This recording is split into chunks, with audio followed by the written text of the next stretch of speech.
الدعاء ده عشانك. روح ربنا يفتح لك ابواب الخير ويجعل لك في كل طريق فرح وسعاده ورزق.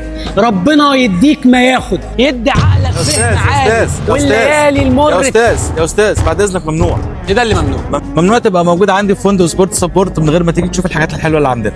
يا عم حرام عليك، خضتني والله. ليه بس؟ احنا عاملين لك متابعه على الفيسبوك وما شاء الله عليك، يعني احنا متابعينك ونفسنا ان انت تعمل لنا ريفيو هنا عن المكان وتقول كل اللي انت شايفه من غير مجامله ومن غير اي حاجه يا باشا زياده. والله العظيم عينيا الاثنين ليكم، دي حاجه تشرفني اصلا ان انا يبقى لي متابعين موجودين هنا في اسماعيليه كده. انا كنت جاي فرح هنا وبعدين شفت الجو هنا والاجواء، والله العظيم الله اكبر يعني. بس خلينا نخش ونشوف الاماكن اللي انت عايز توريها. ان شاء الله تنبسط معانا. طيب هنكمل تصوير الفيديو اللي كنا بنعمله، بس لما نشوف الراجل ده مخبي لنا ايه جوه. يلا بينا. السلام عليكم. يلا بينا. على فكره انا كنت شايف الدنيا من فوق، انا لسه اول مره انزل. انا بقى تنبسط معانا ان شاء الله بقى وانت موجود على حمام السباحه هنا. طبعا الفيو قدامك هنا طبعا قناه السويس ما شاء الله. شايف السفن طبعا، سواء وانت قاعد معانا هنا او انت قاعد معانا فوق في الدور الثاني. هو ده زي نظام شاليهات بقى ولا فيلل ولا ايه؟ لا انا عندي هنا غرف فندقيه وعندي فيلل مناسب لجميع الاسر طبعا والعائلات. عندي غرف سنجل وعندي غرف دبل وعندي غرف تريبل وعندي فيلا تسع 4 افراد، دي حاجه اسريه طبعا، وعندي فيلا برضو 6 افراد تسع حاجه اسريه طبعا برضو.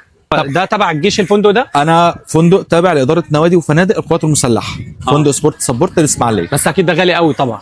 يعتبر من ارخص الاسعار في الاسماعيليه ومن احسن الخدمه الحمد لله على مستوى الاسماعيليه. وبصراحه انا شايف الجو هنا نظيف قوي، علشان انت عارف انا بص اي حد في الدنيا بيحب يصور وكده بيبقى اهم حاجه عنده اللوكيشن في التصوير وكده. فانا يعني انا وانا معدي بصراحه لمحت الدنيا هنا وبتاع، فاستاذنت من الضابط بره فقال لي يا باشا اتفضل تحت امرك. لقيت المقابله اصلا يعني المقابله محترمه جدا بصراحه. انا احلى حاجه عندي هنا طبعا ان المكان هادي، بعيد عن الدوشه، بعيد عن الزحمه، كفايه الامان طبعا اللي انت بتحس بيه وانت قاعد هنا باولادك واسرتك، لان انت طبعا يعتبر منعزل عن الدنيا كلها انت وبعيد عن اي حاجه تعكر عليك صفوك. انت بتيجي هنا مطمن باسرتك واولادك، والحمد لله المكان موفر كل الخدمات اللي تقدر تحتاجها. مطعم، في عندي طبعا نادي طبعا احنا يعتبر بسم الله ما شاء الله يعني احنا مش في